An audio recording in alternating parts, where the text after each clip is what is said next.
Chapter 4. The Effects of the British Rule in India. The British East India Company brought nearly the whole of India under its control during the period from 1757 to 1856. In order to consolidate their rule, the British set up a new system of governance in India. We shall study it in this lesson. Dual government. In 1765, Robert Clive introduced the system of dual government in Bengal. The East India Company took over the function of revenue collection. The function of maintaining peace and order was left in the hands of the Nawab of Bengal. This system is called dual government. The ill effects of this system of dual government began to surface after a while. The company officers pocketed the amount collected as revenue from the common people.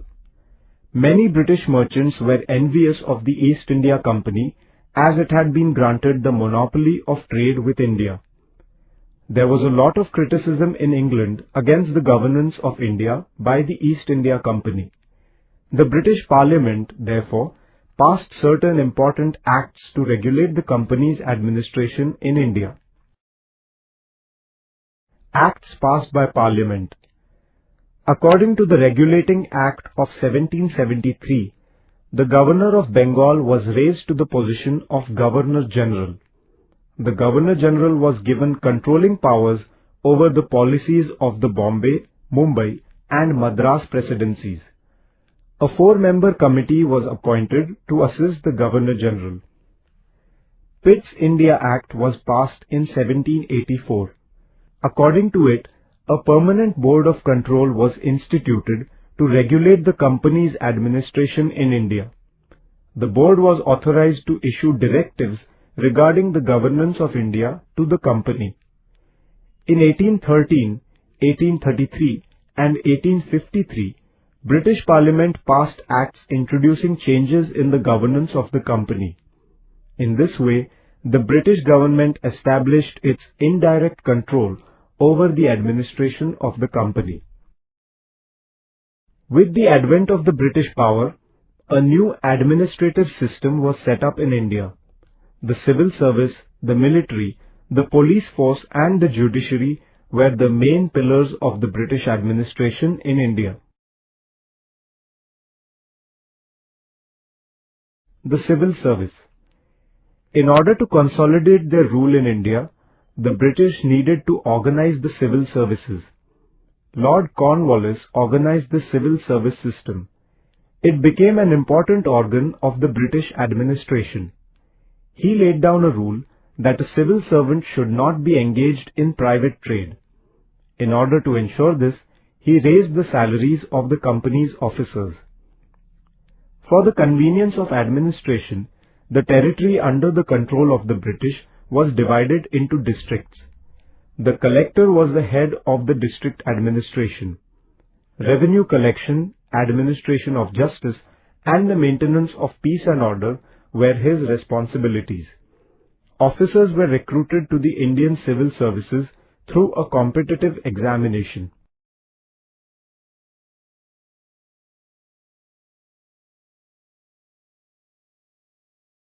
The military and police forces.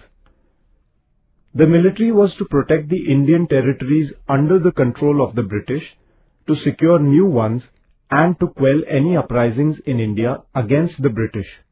The function of the police force was to maintain law and order in the country.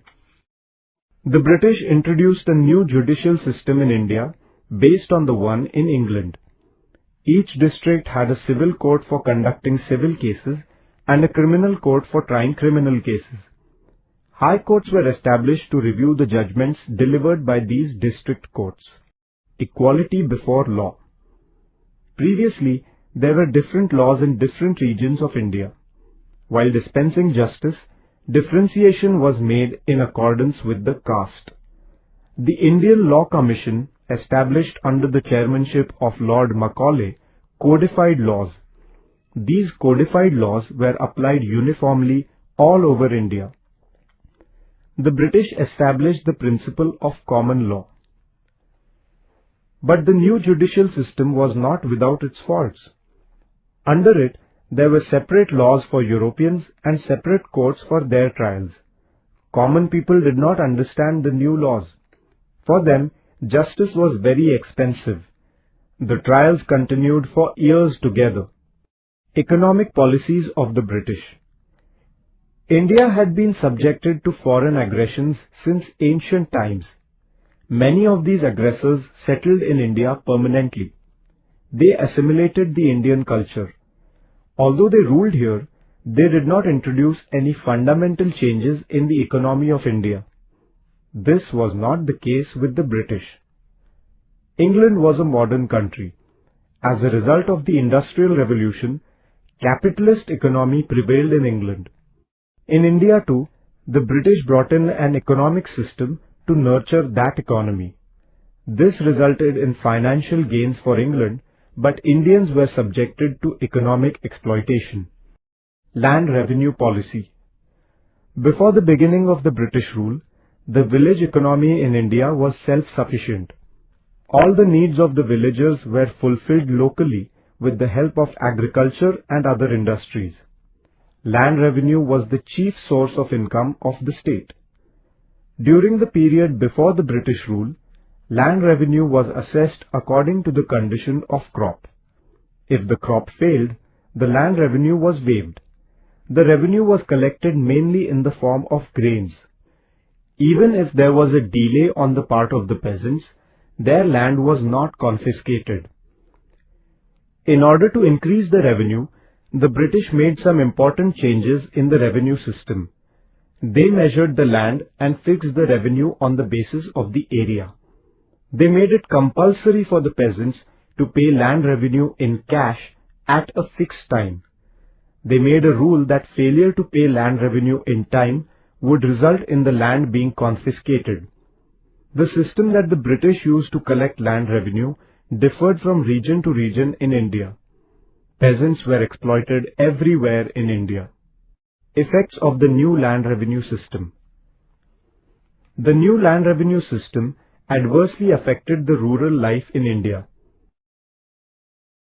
In order to pay the land revenue, peasants began to sell their farm produce at whatever price they could get. Traders and the middlemen began to buy agricultural produce at an unreasonably low price. At times, the peasants were forced to mortgage their lands with the village money lenders in order to pay the land revenue. Thus, peasants became debtors. If they failed to pay their debts, they had to sell their lands. The government, the landlords, the money lenders, the merchants, all of them exploited the peasants. Commercialization of agriculture. Previously, peasants mainly produced grains. The grain was used either for their own household consumption or for meeting the needs of the village. The British began to encourage the production of cash crops such as cotton, indigo, tobacco, tea, etc. This shift of emphasis towards the production of profit-yielding cash crops rather than food grains is known as the commercialization of agriculture. Reforms in transport and communication. The British provided modern facilities of transport and communication for the purposes of administrative convenience and growth of trade. A highway connecting Calcutta, Kolkata, with Delhi was built. In 1853, a train began to ply between Mumbai and Thane. In the same year, the British started a telegraph system in India. This facilitated the communication between the major cities and military centers in India. The British also introduced the postal service. All these reforms had far-reaching effects on the social life in India. Communication between people belonging to different regions in the country improved greatly. This helped in strengthening a sense of unity among them. Decline of traditional industries.